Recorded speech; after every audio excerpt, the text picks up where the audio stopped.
Silakan duduk, para praise and worship. Hari ini saya ingin menyampaikan suatu topik yang sangat penting sekali. Dan saya percaya ini timely, sesuai dengan kehendak Roh Kudus. Saya tahu ini yang Anda perlukan. Tema kita dalam khotbah hari Minggu ini adalah mesbah keluarga yang disengaja. Ambil Alkitab kita dan catatan, mari kita buka di Efesus pasal 5. Judulnya di Alkitab kita, kasih Kristus adalah dasar hidup suami istri. Jadi molekul terkecil per unit family adalah pernikahan. Apakah pernikahan itu dikaruniai anak atau tidak? Atau dikaruniai anak atau belum? Ketika Anda menikah, di mata Tuhan sudah satu keluarga. Bahkan ketika kita bujangan, itu sudah persiapan. Karena itu orang-orang yang masih single jangan main-main. Karena masa-masa bujangan adalah masa-masa persiapan. Persiapan ilahi. Karena tanpa pacaran kudus tidak ada pernikahan kudus juga. Tidak ada pernikahan kudus, tidak ada benih kudus. Tidak ada rancangan-rancangan yang indah. Hari depan penuh pengharapan. Jadi jangan menabur yang salah. Oleh karena itu, firman yang saya bagikan hari ini relevan dan berbicara ke semua kita yang sudah atau belum menikah. Baik yang menikahnya baru berapa tahun atau yang sudah punya anak cucu juga. Hari ini Tuhan mau berbicara kepada kita. Mari kita buka hati. Kasih Kristus adalah dasar hidup suami istri. Ayat 22 mulai. Hai istri, tunduklah kepada suamimu seperti kepada Tuhan. Karena suami adalah kepala istri sama seperti Kristus adalah kepala jemaat. Dialah yang menyelamatkan tubuh. Karena itu sebagaimana jemaat tunduk kepada Kristus, demikian jugalah istri kepada suami dalam segala sesuatu. Wow, ini heavy. Bagi para istri disuruh tunduk sama suaminya seperti kepada Tuhan. Lalu bukan hanya itu saja, istri harus tunduk kepada suami dalam segala sesuatu lagi. Bukan hanya tunduk pada suami seperti kepada Tuhan, tapi juga dalam segala hal atau segala perkara. Apakah firman Tuhan berlebihan? Tidak. Tunduk kepada suami seperti kepada Tuhan bukan berarti menuhankan suaminya karena manusia bisa salah. Laki-laki yang paling saleh pun pasti ada kelemahan dan kekurangannya. Lalu apa maksudnya tunduk kepada suami seperti kepada Tuhan? Maksudnya sederhana, hai istri, dukunglah kehendak Tuhan atas hidup suamimu. Itu maksudnya. Bukan menuhankan suaminya. Nanti kalau suaminya suruh dia menyembah berhala, dia harus mau dong. Nggak boleh. Karena kita harus takut akan Tuhan, bukan takut akan manusia. Pada akhirnya, pada ujungnya yang paling tinggi dan paling bawah, kita harus taat dan patuh hanya kepada Allah. Tapi suami istri, pernikahan itu juga adalah idenya Tuhan di kitab Kejadian waktu Adam dan Hawa. Jadi kalau Tuhan berkata istri tunduklah kepada suami, pasti ada maksud ilahi di dalamnya. Tuhan itu gak pernah salah dan Tuhan itu bijaksana. Karena itu Tuhan berkata di sini sebagai perintah. Ayat ini bukan saran. Hai istri, tunduklah kepada suamimu. Berarti itu adalah desain ilahi. Seperti kepada Tuhan dan dalam segala sesuatu. Disuruh tunduk sama suaminya seperti kepada Tuhan, ini implikasinya. Sekali lagi yang seperti saya katakan tadi. Seorang istri yang takut akan Tuhan, harus mendukung kehendak Allah atas hidup suaminya. Jadi seorang istri itu harus berdoa bagi suaminya dan juga tahu karena Tuhan pasti akan memberitahu Anda sebagai teman atau ahli waris bersama dengan suamimu dalam hidup ini. Tuhan pasti memberitahu kepada sang istri apa yang menjadi rencana kehendak Tuhan atas sang suami. Si istri pasti diberikan kepekaan. Apalagi kalau suami istri ini rajin dan punya mesbah keluarga yang disengaja. Sedikit pesan juga untuk para suami. Percayalah kepada istrimu. Karena Tuhan telah menaruh dia di sebelahmu, dia pasti tahu sesuatu. Dia nggak tahu segala sesuatu, dia pasti tahu sesuatu. Karena itu andai kata setiap kita membangun mezbah kita dengan sungguh-sungguh, kita nggak tunggu sampai terjadi sesuatu baru membangun kepercayaan itu. Yang seperti itu seperti para mahasiswa yang baru belajar last minute-an sebelum kuis atau sebelum ulangan. Seorang pelajar contohnya, malam sebelumnya baru betul-betul pelajari seluruh buku matematika, selama ini nggak pernah memperhatikan pelajaran celaka yang crisis management seperti itu. Itulah sebabnya firman ini bukan hanya menyembuhkan, firman ini juga mencegah dan mempersiapkan. Bangunlah mezbahmu. Bangunlah mezbahmu secara sengaja seperti orang yang mempersiapkan payung sebelum hujan. Bangun rasa percaya antara suami dan istri. Karena nanti pasti berguna. Kalau ada satu orang di dunia ini, hai suami, yang patut Anda percayai lebih daripada sekretarismu, PA atau personal assistantmu, atau kongsian Anda, atau teman-teman sepedaan, atau rekan-rekan bisnis. Kalau ada satu orang yang harus Anda percayai, adalah istri sendiri. Itulah sebabnya suami istri yang takut akan Tuhan harus membangun kerohanian. Karena pasti akan berguna tepat waktunya sebelum digunakan. Payungnya sudah ada sebelum hujan.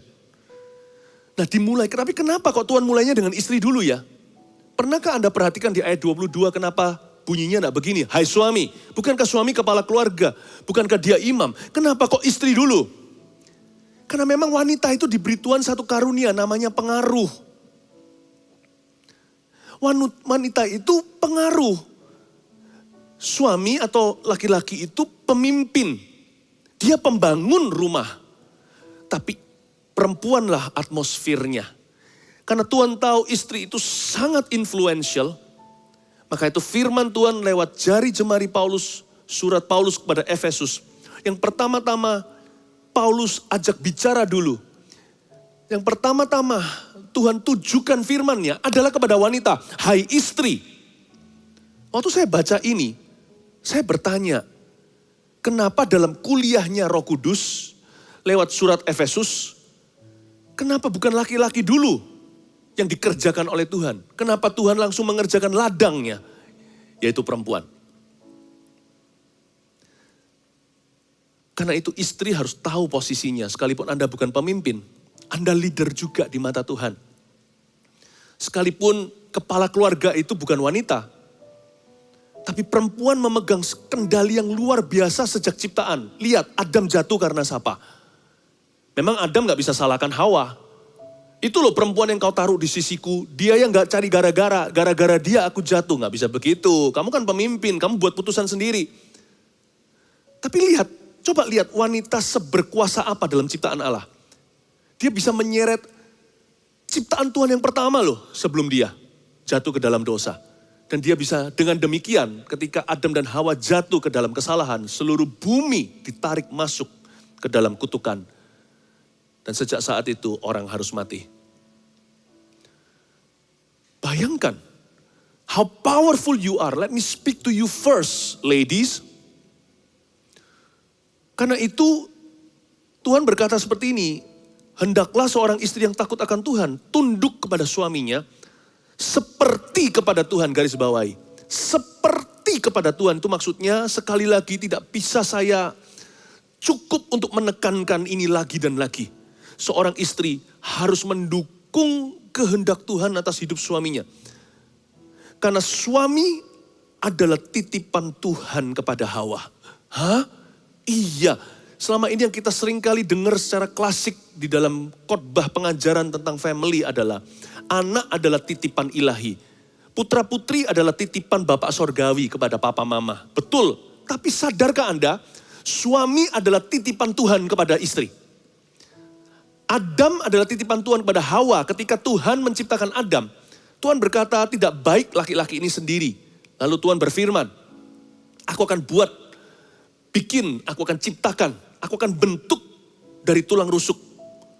Seorang penolong yang sepadan. Kata penolong yang sepadan, berarti kopilotnya atau orang yang menjaganya. Bukan membimbingnya, tapi menjaganya. Itulah sebabnya yang dimaksud, hai istri tunduklah kepada suamimu sama seperti kepada Tuhan. implikasi berikutnya setelah yang pertama tadi saya sebutkan harus mendukung kehendak Tuhan atas hidup suaminya. Yang kedua adalah kita harus menyadari, yang wanita maksudnya, para istri harus tahu bahwa pelayanan seorang istri yang paling utama, are you ready? Adalah hati suaminya. Karena dia penolong sepadan. Tuhan ciptakan Hawa dari rusuk Adam untuk menjaga dia. Bukan babysitting loh ya. Kasihan kalau seorang istri menikah dengan seorang pria yang gak dewasa.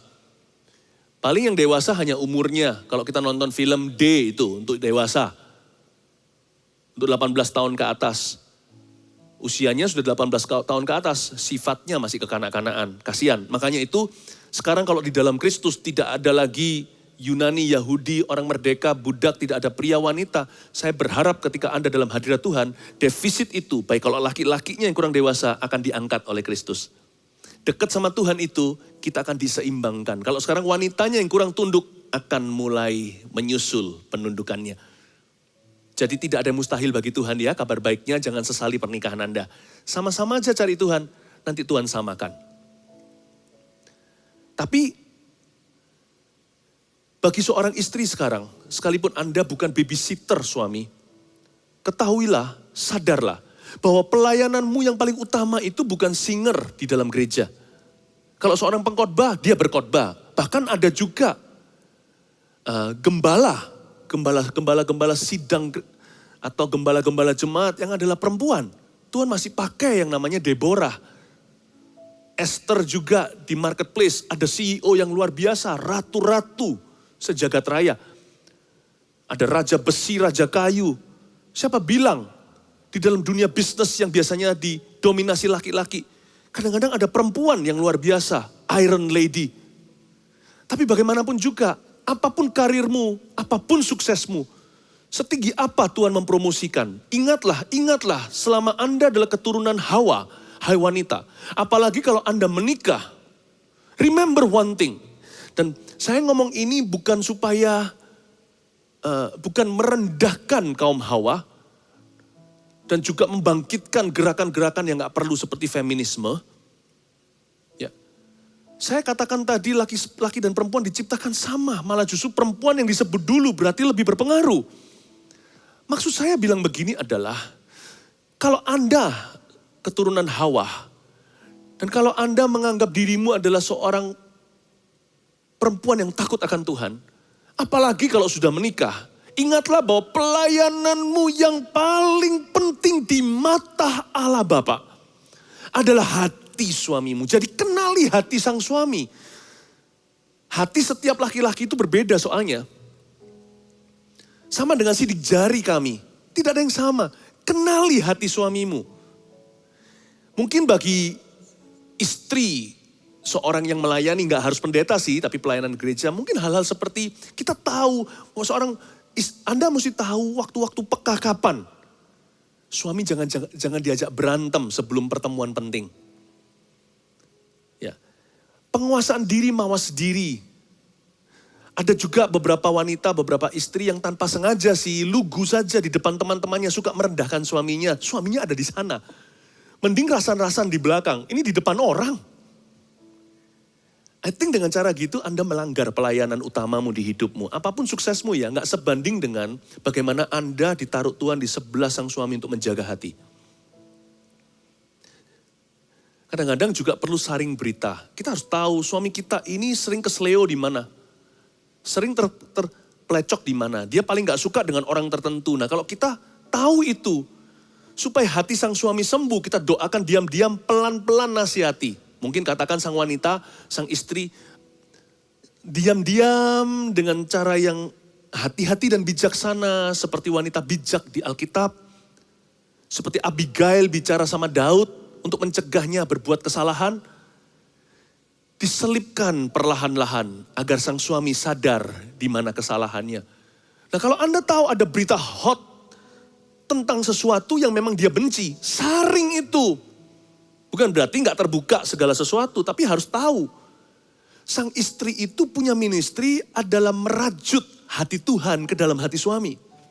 Suami punya tanggung jawab sendiri sih. Harusnya kalau saya ngomong begini, laki-laki harus tutup telinga, gak boleh dengar. Supaya jangan beralasan nanti seperti Adam, itu kumat-kumatan, lalu tuntut pasangannya dan menuduh dia berkata, inilah wanita yang membuatku jatuh dalam dosa. Jangan begitu. Saya bicara dengan para pria keturunan Adam dulu sesama kaum. Jangan lemparkan tanggung jawab. Your heart is your responsibility. After all, you are a leader, right? You are the leader of the family. Anda adalah pemimpin bagi keluarga. Tapi saya beritahu kepada wanita dulu. Your ministry is to protect your husband's heart. Ya, saya nggak tahu aplikasinya gimana. Taruh dalam hati, simpan di dada. Nanti Roh Kudus akan pakai perkataan-perkataan yang muncul dari mulut saya ini. Yang menjadi kepanjangan atau saluran dari mulut Allah. Dan akan menuntun setiap langkahmu sebab firman adalah pelita. Anda akan tahu kapan berbicara apa, kapan jangan. Kapan menguasai diri dan bagaimana menata kalimat.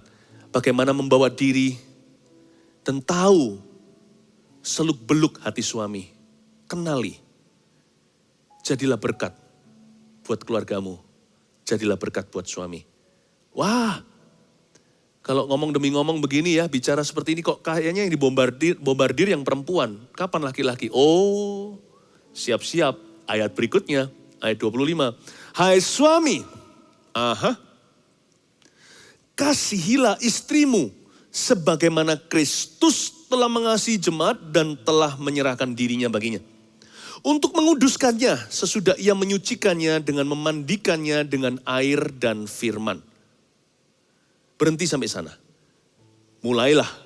Hai suami, kasihilah istrimu. Agapelah istrimu. Kasih yang disebut sini berstandar tinggi. Berstandar ilahi. Bayangin tuntutan bagi seorang pria. Agapelah istrimu. Jangan hanya eros atau cinta yang sifatnya romantis saja. Itu juga sih kadang-kadang itu yang diperlukan hari-hari ini. Orang-orang beranggapan pokoknya aku cinta sama kamu, sayang sama kamu. Sudahlah gak usah berkata I love you. Gak usah ajak dia keluar, gak usah berikan waktu. Agape itu bukannya kasih yang bukan eros atau kasih yang bukan philea. Agape adalah semua kasih yang lain itu ditelan sama dia. Agape dalam konteks pernikahan juga eros. Atau kasih romans. Kasih fisik.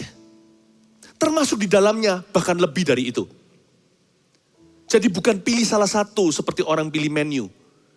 Pokoknya aku sayang sama kamu, aku hidupi kamu, aku faithful ke keluarga. Udahlah, aku gak usah terlalu romantis sama kamu. Kenapa sih? Anniversary lupa.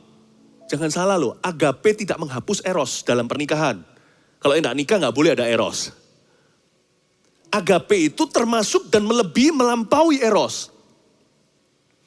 Agape itu menelan, melampaui, melebihi philea. Philea artinya cinta kasih persaudaraan. Suami istri juga harus the best of friends atau menjadi sahabat yang paling karib. Bukan hanya mereka romantis atau hanya status doang. Seperti saudara seiman. Tapi mereka juga seperti teman. Andai kata mereka itu terdampar di sebuah pulau tersendiri. Gak ada orang di sana, asal suami istri itu yang terdampar di situ. Mereka gak akan sepi, asal ada makan minum. Mereka bisa bicara tentang hal-hal seputar dunia. Gak terasa waktu berlalu, 1 tahun lalu pertolongan datang. Ada kapal yang melihat mereka. Istilahnya perumpamanya. Tapi kalau saya disuruh berada di satu pulau, jangankan satu pulau. Di satu mobil aja dengan orang yang saya gak kenal. Diam pun akan menjadi awkward atau momen-momen yang sangat aneh. 5 menit terasa seperti 5 bulan di satu mobil dengan seseorang yang saya bukan hanya tidak kenal, mungkin saya tahu, tapi kami tidak karib dan dia bukan teman. Tapi kalau sama istri sendiri, istri sama suami yang membangun friendship selama ini, pergi berdua enggak terasa, 1 minggu terasa seperti 1 hari. Itu philea, friendship love. Tapi di sini di ayat 25, hai suami, kasihilah istrimu dengan semua itu. Kasihilah istrimu dengan semua cinta. Cinta kasih Tuhan, cinta persahabatan, cinta kekasih, pacaran, Love with all kinds of love, itulah agape. Kasihilah istrimu dengan segala cinta. Sebagaimana Kristus telah mengasihi jemaat dan telah menyerahkan dirinya baginya. Ada dua dimensi kasih Yesus kepada jemaat untuk jadi comparison, perbandingan seorang suami gimana mencintai istri. Yesus itu mengasihi, lalu menyerahkan diri. Yesus itu mengasihi jemaat dan menyerahkan dirinya baginya. Suami juga sama. Kita mesti mengasihi istri dengan segala cinta dan menyerahkan diri. Perbedaan antara suami dan istri dalam hal penyerahan apa? Si istri menyerahkan hidup kepadamu. Ketika dia berkata saya bersedia atau I do, seorang wanita telah kehilangan hidupnya. Bahkan di masyarakat seolah-olah kehilangan marganya. Ya, istri saya disebut Ibu Mantova. Padahal dia tidak dilahirkan sebagai seorang Mantova. Tapi dia dinikahkan kepada seorang Mantova. Philip Mantova, dan I'm lucky. Saya beruntung sekali. Nah, dia sudah serahkan hidup loh kepadaku. Minimal yang bisa kulakukan adalah serahkan diri kepadanya. Coba bedakan. Loh, saya nggak berkata seperti ini berarti wanita tidak kehilangan status atau identitas pribadi. Enggak loh ya. Dua menjadi satu itu bukan berarti satu dikorbankan. Tapi dua-dua dikuatkan. Maksudnya bukan berarti perempuan kehilangan identitasnya. Juga bukan.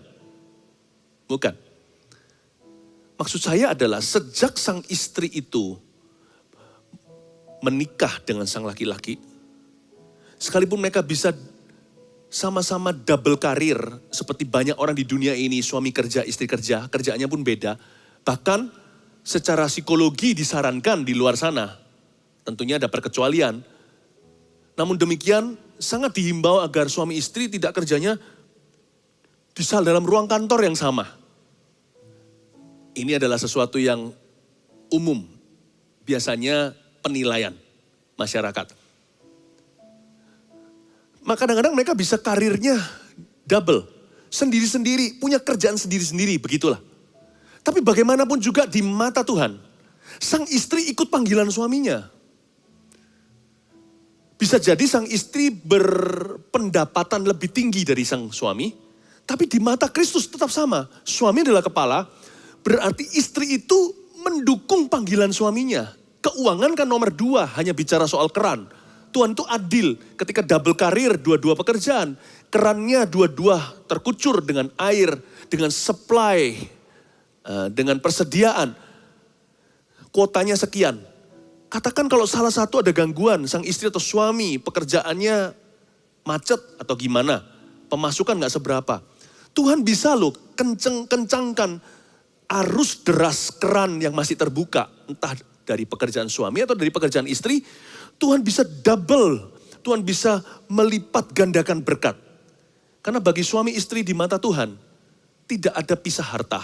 Di mata Allah hanya satu supply-nya. Sumbernya Kristus, satu family yang diberi makan. Tuhan pelihara, Yehovah Jireh namanya. Jadi jangan pernah membuat pendapatan sebagai persaingan.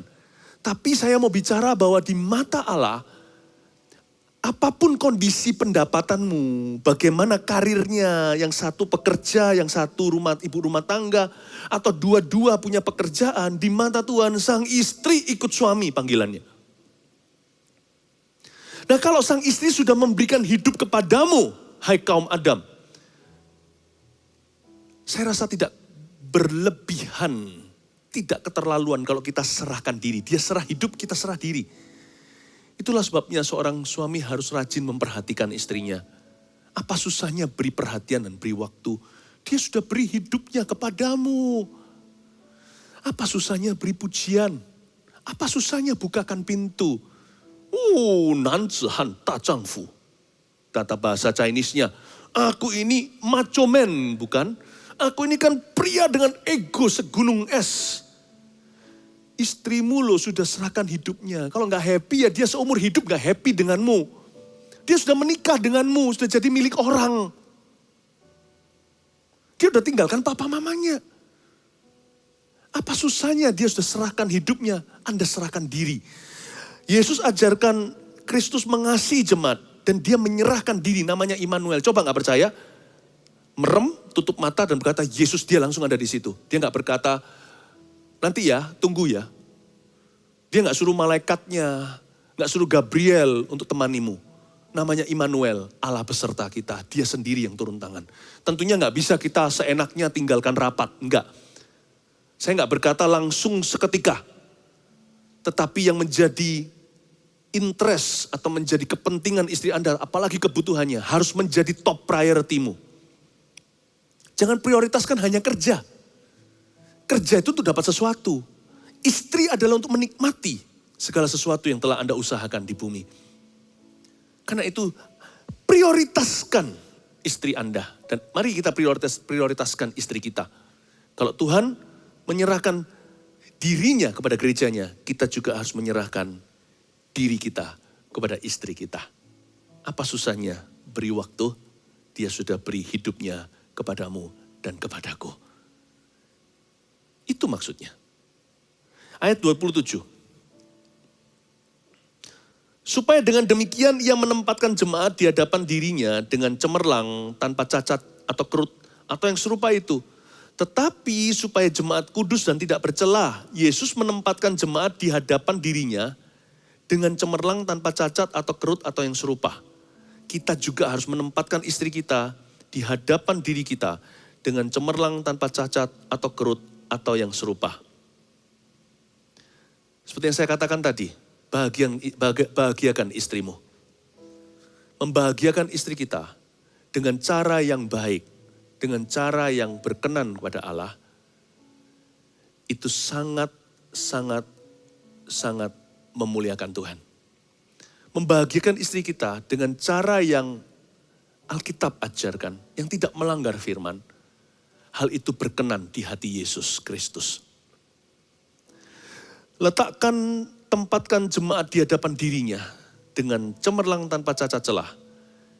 Kita juga jangan mencacat, apalagi pukul istri kita. Belajar untuk mencintai dan menghargai mereka. Istri Anda di hadapan anak-anak juga. Tanpa cacat celah atau kerut yang serupa. Jangan cacat dia. Ketika Anda kumpul dengan teman laki-laki, wah, kalau istriku, kalau nyonyaku. Jangan begitu. Kristus menempatkan jemaat di posisi tinggi di matanya. Cemerlang tanpa cacat celah. Value your wife. Apalagi kalau bicara sama lawan jenis. Sama teman laki-laki aja jangan. Apalagi sama teman tapi mesra. Cerita sama orang, cerita sama mungkin siapa yang bukan pasangan Anda. Masalah pernikahanmu gak boleh bocor lumber ke situ, bawa ke Kristus. Setelah Kristus kan masih ada gerejanya dengan cara yang sah. Sekalipun kalau pembicaraan dengan lawan jenis dalam gereja, itu gak sah. Sebab itu sudah keluar dari hadirat dan rancangan Allah. Selalu ada cara untuk menanggulangi. Kalau kita perlu konseling, datang kepada alamat yang tepat, yang bijaksana, yang profesional, yang takut akan Tuhan.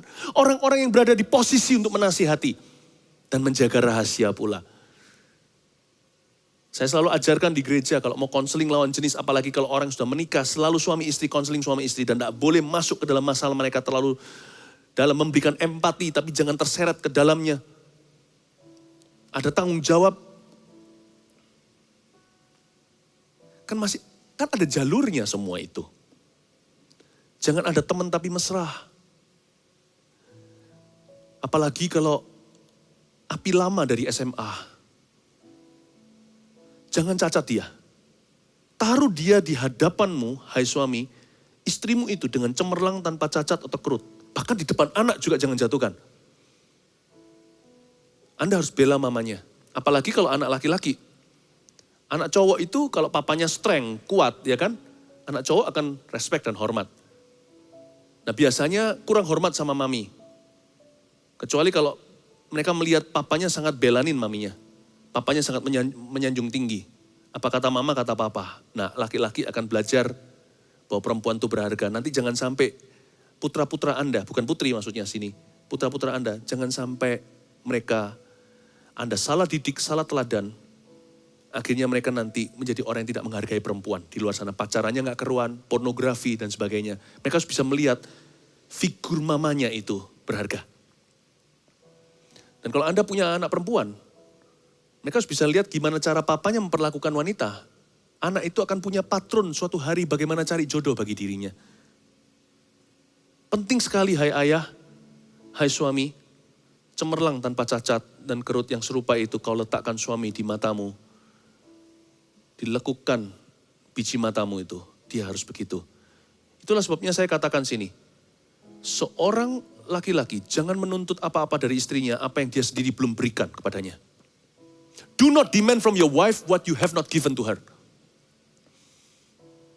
Kalau Anda mau dukungan dari keluarga, Anda harus investasi kasih. Ada orang tertentu, perempuan tertentu yang menikah dengan laki-laki tertentu, tambah tahun, tambah ayu. Semakin cantik dia. Padahal dulu waktu mereka pacaran, mungkin waktu barusan menikah, biasa-biasa. Karena dicinta, wanita semakin bahagia. Maka seperti ada wajah dari dalam wajahnya itu seperti bersinar satu joy. The spirit of joy, suatu sukacita. Orang yang biasanya sukacita hidupnya, ada damai sejahtera. Dia bisa 3 tingkat, dia bisa dia bisa lebih cantik daripada sesungguhnya. Tapi pernah lihat orang yang diberkati dengan wajah, dengan paras yang indah, tapi pernikahannya seperti neraka? 3 tahun Anda tidak kelihatan dia, lalu ketemu di mana, kelihatan dia langsung sudah jadi tua. Seperti kehilangan glow atau pancaran di wajahnya. Seperti orang yang menderita. Padahal dulu dia bunga sekolah. Sekarang kok jadi gitu ya? Mau dioperasi kanan kiri juga percuma. Mungkin bisa cantik wujudnya, glow-nya gak ada sinarnya. Berbahagialah wanita yang dicinta. Karena itu laki-laki dengar, kalau Anda mau istri Anda semakin cantik, semakin berguna, semakin pintar, semakin intelijen secara rohani, semakin mendukungmu, semakin saling mengerti, semakin bahagia pokoknya. Happy wife, happy life kan? Kata orang dunia, ada benernya. Dia tulang rusukmu kan, pukul dia. Anda yang patah tulang. Tulang rusukmu itu, Anda yang patah tulang rusuknya. Jangan menuntut sesuatu dari istrimu, apa yang kau sendiri belum beri kepadanya. Seperti ATM mesin atau mesin ATM. Anda tidak deposit masuk cash di dalam sana, cash nggak keluar. Istri adalah cermin. Jadi kalau ada istri yang berkorban, suaminya nggak keruan, dia harus menahan penderitaan dan berdoa bagi suaminya. Anda beruntung punya istri begitu. Karena dia yang berdiri di antara Anda dengan Tuhan. Tetapi sebenarnya kasihan karena perempuan seperti itu, dia digerogotin dari dalam. Yang jadi korban hidup itu dia, lama-lama dia yang dikorbankan. Batinnya itu pecah dan tidak bahagia. Padahal Tuhan itu kalau memberikan istri kepada kita, dia itu menitipkan putrinya loh. Kalau sama dengan tadi, Adam adalah titipan Tuhan pada Hawa. Terlebih lagi Hawa adalah putrinya Tuhan. Istri yang ada di sampingmu, di sisimu itu adalah titipan Kristus. Your wife is God's daughter. Istrimu adalah putrinya Tuhan Yesus. Putrinya Bapa di sorga. Cintai dia. Saya punya anak perempuan. Harapan tertinggi salah satunya dalam kehidupan saya atas dirinya, atas anak perempuan saya adalah supaya dia menemukan seseorang yang bisa mencintainya. Seperti papanya mengasihinya. Tentunya beda, tapi minimal seperti ayahnya mencintainya. Bagaimana tidak? Tuhan juga punya pikiran yang sama karena kita diciptakan dalam gambar dan rupa Allah. Setiap kali Allah melihat perempuan, Allah itu menganggap mereka itu anak-anak wanitanya. His daughters. Dia kawinkan, dia izinkan itu menikah dengan siapa? Itu Tuhan titipkan. Makanya pornografi melukai hati Tuhan karena manusia. Putri-putrinya Tuhan dijadikan objek wisata. Saya mau dorong Anda untuk laki-laki to man up. Jadilah protektor. Kalau istri itu pengaruh, Anda pembangun rumah tangga.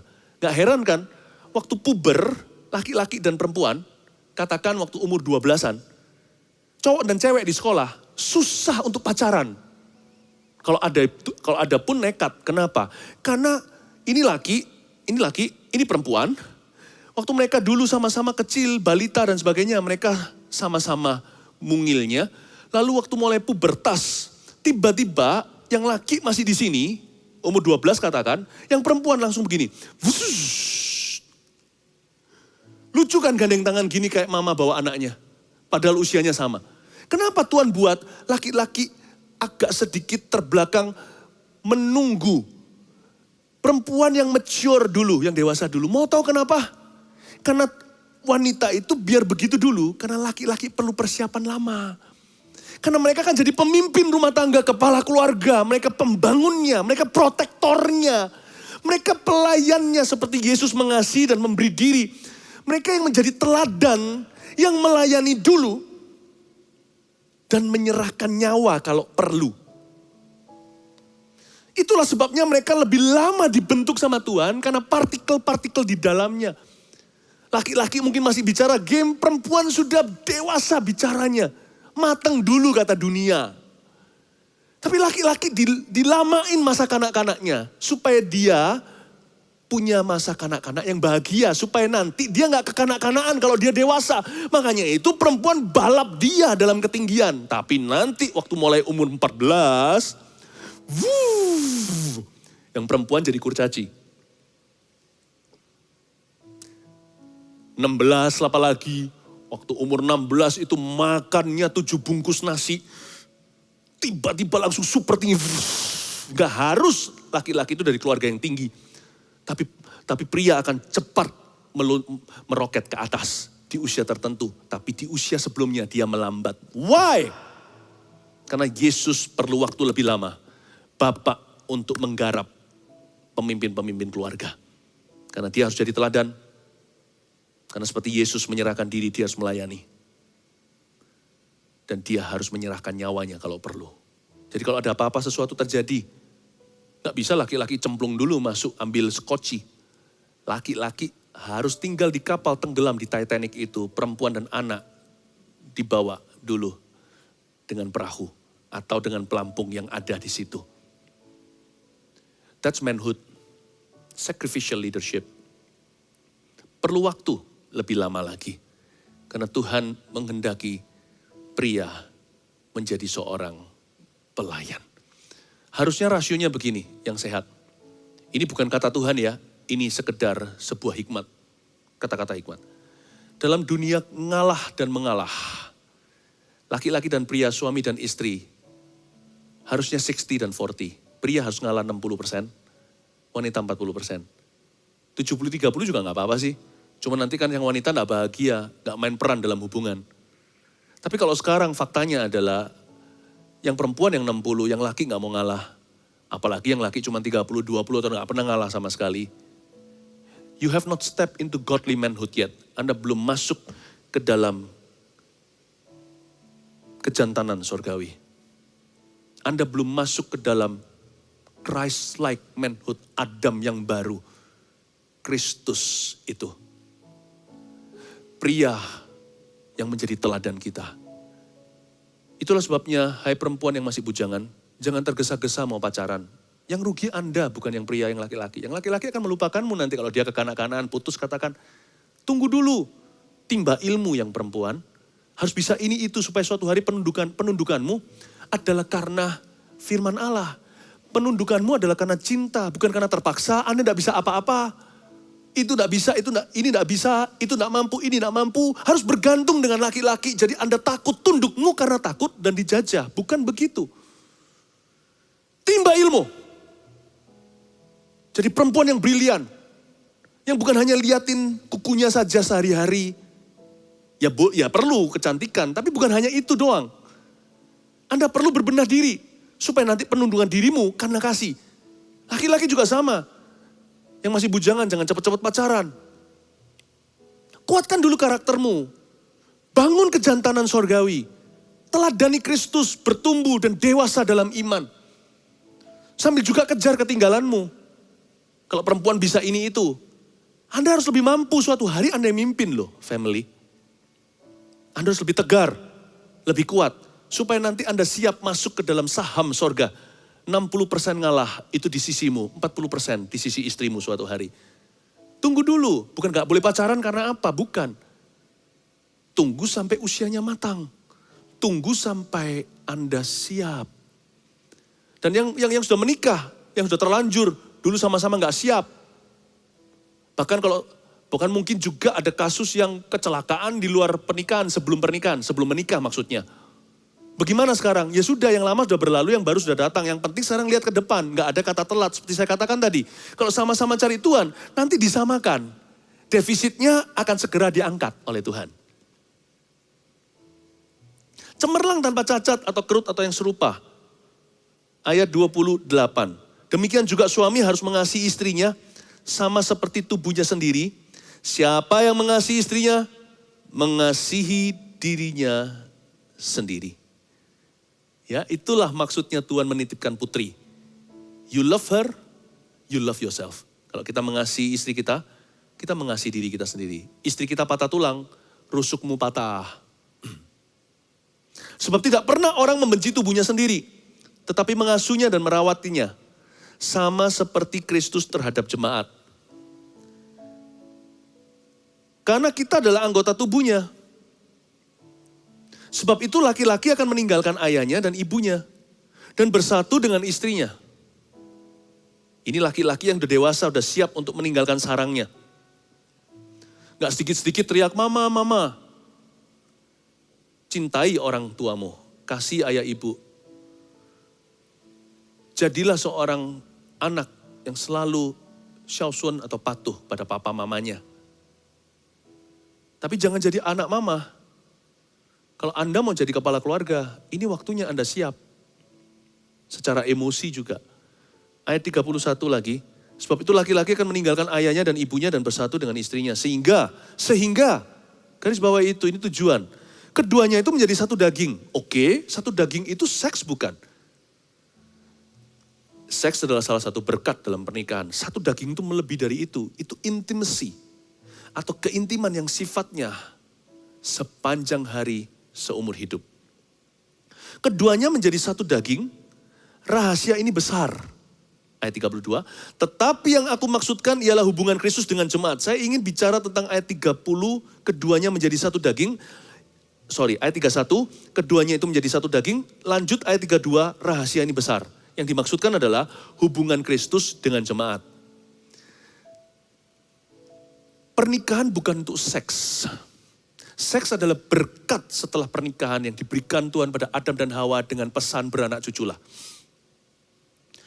Tujuan paling besar dari sebuah pernikahan kudus itu apa?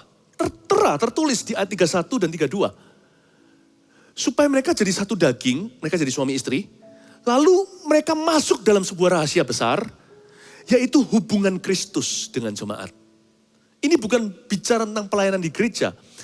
Tujuan atau the ultimate goal of holy matrimony, atau tujuan tertinggi paling mulia, tujuan paling mutakhir daripada sebuah pernikahan kudus adalah, are you ready? Keintiman dengan Kristus. Karena kita menikah, suami dan istri dinikahkan, mereka akan masuk ke dalam sebuah tuntunan, suatu dimensi keintiman dengan Kristus yang mereka gak pernah alami ketika mereka bujangan. Sang suami ketika belajar untuk mengasihi dan menerima istri, valuing atau menghargai, terbukalah suatu pintu baru dalam hubungannya dengan Kristus. Hubungannya sendiri dengan Tuhan pun akan mengalami kemajuan. Dia menjadi semakin serupa dengan Tuhan. Dulu dia adalah seorang bujangan yang berapi-api untuk Tuhan. Sekarang kemana-mana orang bisa melihat orang itu kebapaan. Ada fatherly spirit pada dia. Yang gak pernah ada sebelum dia menikah. Yang kumaksudkan adalah hubungan dengan Kristus. Seorang istri ketika belajar untuk hormat sama Tuhan. Padahal dia itu orang yang pintar. Kadang-kadang lebih pintar dari suaminya. Minimal lebih teliti. Ya, karunia juga lebih banyak. Tapi ketika dia menghormati, menghargai, gak gampang loh. Hari-hari ini Karena banyak pria yang gak keruan, lebih banyak yang gak beres daripada yang baik, daripada yang benar. Tapi kalau dia menaruh hormat karena firman, dan dia berdoa, dan dia cari-cari apa yang masih bisa dihormati dari suaminya yang mungkin belum takut akan Tuhan. Maka Allah menggarap di dalam mengerjakan di dalam diri sang istri itu. Atau putrinya Tuhan Yesus ini. Suatu keintiman dengan Kristus, ada sebuah kedekatan, ada sebuah terobosan dalam imannya. Susah untuk saya jelaskan, apalagi kalau suami dan istri tidak seperti Ananias dan Safira. Mereka kompak dalam perkara Tuhan, bukan dalam perkara yang salah. Apalagi kalau mereka membangun mezbah mereka dengan sengaja. Maka ada keintiman tertentu per family yang diberikan yang tidak sama dengan keluarga yang lain. Kristus akan bicara ke dalam keluarga itu. Akan ada pengalaman-pengalaman hidup dengan Tuhan, bahkan di dalam kehidupan anak-anaknya. Yang membangun mezbah dengan sengaja. Keluarga itu akan mengalami keintiman dengan Allah. Seperti seolah-olah kita dari jauh yang melihat family itu bisa iri gitu. Kalau keluarganya kurang happy. Atau kalau kita bisa melihat dari jauh sebuah jarak. Kalau kita belum menikah. Dulu waktu saya masih bujangan saya melihat ada 1-2 keluarga teladan. Saya lihat dari samping mereka aja saya berkata, Tuhan aku mau keluarga seperti itu. Seperti kita melihat sesuatu yang tidak kelihatan nampak mata. Seperti ada sesuatu yang menaungi mereka. Apa ya? Saya gak bisa jelaskan. Tapi sekarang saya ngerti itulah keintiman. Tuhan jalan di tengah-tengah keluarga itu. There is just something about that family. Ada sesuatu saya gak bisa temukan. Gak bisa bahasakan. Seperti ada sesuatu yang tanda kutip gentayangan. Ini bukan setan ya. Saya cuma bermain kata, tolong pahami maksudnya, ini ilustrasi saja. Seperti ada sesuatu yang melayang-layang, ada sesuatu kabut atau apa. Ini hanya bahasa, saya nggak lihat beneran. Tapi saya merasa seperti ada Shekinah. Keluarga itu nggak sempurna, tapi seperti ada suatu penyertaan. Saya nggak bisa jelaskan. Seperti ada Tuhan di tengah-tengah mereka. Rahasia ini besar. Pernikahan kudus, mezbah yang dijaga. Yang aku maksudkan ialah hubungan dengan Kristus akan menjadi nyata buat keluarga itu. Dan tidak bisa ditiru. Lalu saya lihat keluarga yang satunya lagi yang sama teladannya. Sama cinta Tuhannya. Lalu saya lihat punya perasaan yang sama tapi caranya berbeda. Keluarga ini kok bisa? I don't know. Saya tunjuk waktu saya bujangan. Saya mau seperti keluarga A dan keluarga B. 2 family ini. I want to be like that. And thankfully today I have a family like that. Orang lain akan bisa merasakan. Ada hubungan dengan Kristus. Keluarga ini punya hubungan dengan Kristus. Keluarga ini punya, this family punya koneksi ilahi. Ada Kristus. Ada sesuatu, ada Roh Kudus. Ada buah roh. Ada penyertaan, ada Immanuel. Ada urapan. Ada malaikat bahkan.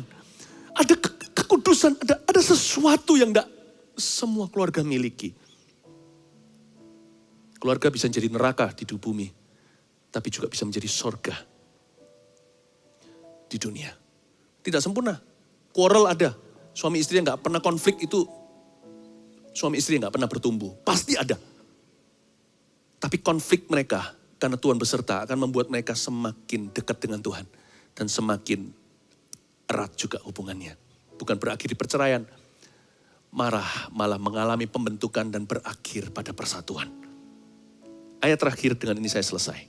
Ayat 33. Bagaimanapun juga bagi kamu masing-masing berlaku. Kasihilah istrimu seperti dirimu sendiri. Dan istri hendaklah menghormati suaminya. Ini ayat aneh. Ini lawan arus ayat 33. Sadarkah Anda?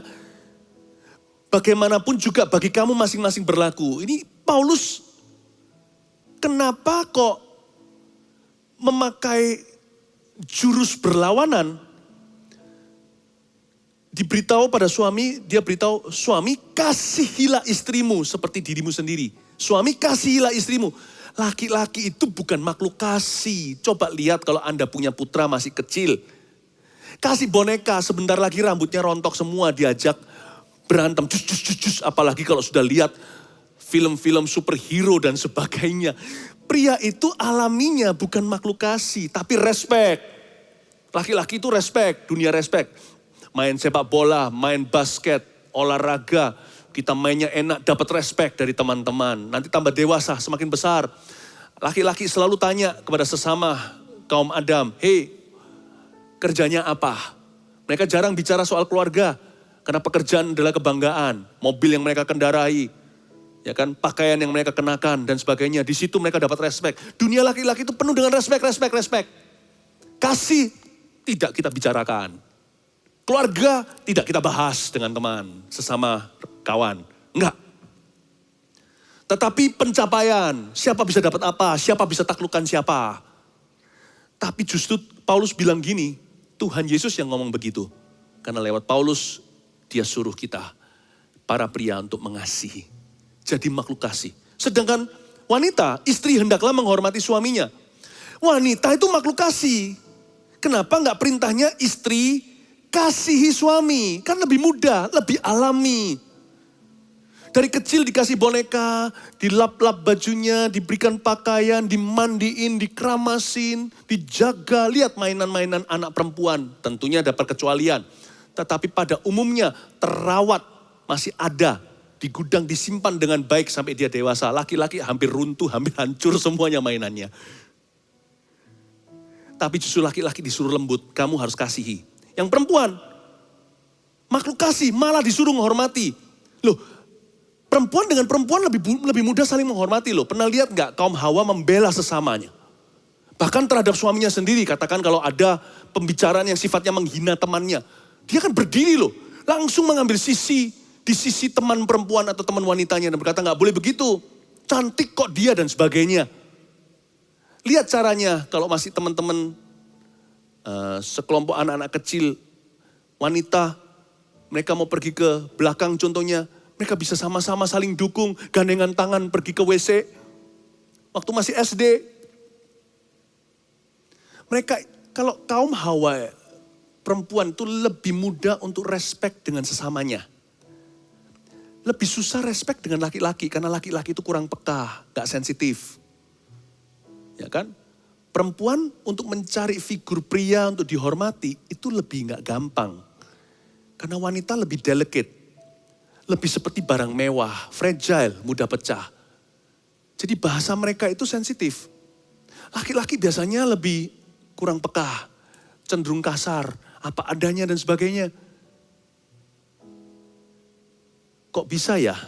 Tuhan malah bilang, istri kamu harus hormat dengan suamimu sebagai figur pria di atasmu. Itu lebih tidak mudah. Karena perempuan biasanya lebih respect dengan teman, sesama teman wanitanya. Itulah sebabnya Tuhan suruh kita melawan arus. Mesbah ini harus dibangun. Kalau nggak sengaja, nggak jadi mesbahnya. Mesbah keluarga harus dibangun dengan sengaja. Suami yang notabene kurang peka, harus belajar lemah lembut dan mengasihi istrinya. Lawan arus, menjadi makhluk kasih. Istri yang lebih susah bisa menghormati seorang pria, harus sengaja menghormati laki-lakinya. Dan untuk melayani dan mendukung kehendak Tuhan dalam kehidupan pasangannya. Saya percaya ini adalah pesan Tuhan untuk kita semuanya. 3 poin sederhana kita selesai. Mesbah keluarga yang disengaja, saya kasih 3 hal yang perlu Anda sengaja. 1, tulis, sengaja berdoa bersama. Ya, sengaja berdoa bersama. Mari kita biasakan. Bangun mesbah doa, kalau kadang-kadang dalam kesibukan tidak memungkinkan, minimal pakai waktu makan untuk berdoa bersama-sama. Gandeng tangan istrinya. Bagaimana kita tahu di masyarakat nanti yang mana jemaat Mawar Sharon tercinta?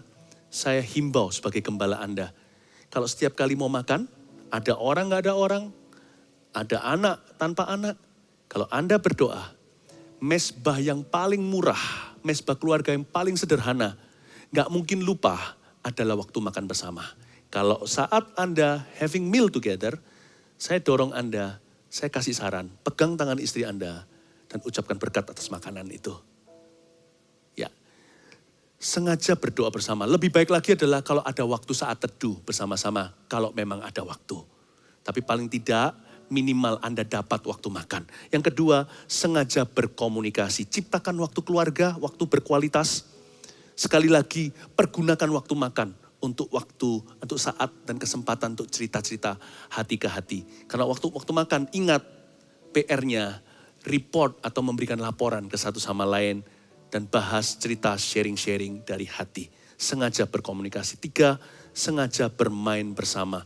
Penting untuk bonding sekeluarga, apalagi yang punya anak. Kalau suami istri, saya dorong Anda, ajak pasangannya untuk kencan. Minta pengertian dari putra-putrimu, bahwa keluar, atau kalau keluar hari-hari ini gak aman, Anda bisa ciptakan sesuatu momen bersama berdua, ya kan? Untuk bisa ngobrol-ngobrol, minum teh bersama, gak tahu bagaimana caranya. Ada waktu untuk bonding, ada waktu untuk having fun. Saya dorong Anda yang selama ini sudah kaku, yang sudah abaikan, yang sudah lupa selama ini untuk memperhatikan pasangannya, para suami terutama. Ayo, take your wife on a date with you. 1, sengaja berdoa bersama. 2, sengaja berkomunikasi. 3, sengaja bermain bersama. May your family be blessed. Mesbah keluarga yang disengaja, mulailah dari rumah Anda. Dalam nama Yesus, amin. Haleluya. Mari kita nyanyikan lagu ini bersama-sama. Kami datang di hadirat-Mu dalam satu kasih dengan bersehati, berjanji setia sampai akhir, mengasihi-Mu Yesus. Sekali lagi kami datang di hadirat-Mu dalam satu kasih dengan bersehati, berjanji setia sampai akhir, mengasihi-Mu Yesus. Bersama keluargaku melayani Tuhan, bersatu selamanya mengasihi Engkau. Tiada yang dapat melebihi kasih-Mu ya Tuhan. Bagi kami Engkau segalanya. Dari awal kita nyanyikan, kalau Anda suami istri mendengarkan, gandeng tangan. Dengan anak-anak juga bergandeng bersama-sama. Kami datang di hadirat-Mu. Bangun mesbah dengan sengaja dalam satu kasih dengan bersehati, berjanji setia sampai akhir, mengasihi-Mu Yesus. Bersama keluargaku melayani Tuhan, bersatu selamanya mengasihi Engkau. Tiada yang dapat melebihi kasih-Mu ya Tuhan. Bagi kami Engkau segalanya. Bersama keluargaku melayani Tuhan, bersatu selamanya mengasihi Engkau. Tiada yang dapat melebihi kasih-Mu ya Tuhan. Bagi kami Engkau segalanya. Ambil waktu ini, saya akan nyanyikan dengan lembut. Anda suami istri bisa saling bergandeng tangan dan saling mendoakan. Kalau ada kata-kata maaf yang perlu diucapkan, ucapkanlah. Mungkin selama ini Anda belum melakukan firman Tuhan. Dan kalau Anda ada anak-anak juga, ajak mereka untuk bergabung. Dan orang tua juga boleh menumpangkan tangan pada anak-anaknya. Pakai waktu ini untuk bangun mesbah keluarga di ibadah hari Minggu bersama dengan saya saat ini. Saya tuntun ya. Lalu segera pegang tangan pasangannya. Saling berdoa. Doakan anak-anaknya, tumpang tangan atas mereka. Kalau Anda yang bujangan, Anda bisa bergandeng tangan dengan papa, mama, dengan keluarga Anda. Atau Anda juga bisa mendoakan mereka dan minta didoakan pula. Tidak ada seorang pun yatim piatu. Tidak ada seorang pun sendiri. Tuhan memberi setiap kita keluarga yang tidak sempurna. Tapi ketika mesbah kita dibangun dengan sengaja, keluarga itu akan disempurnakan oleh Allah. Pray, saya nyanyikan sekali lagu ini jalan. Jangan hiraukan, nikmati saja suasana ini. Anda saling mendoakan. Do that right now. Lakukan itu sekarang. Kami datang di hadirat-Mu. Pray. Dalam satu kasih, dengan sebersehati, berjanji setia sampai akhir.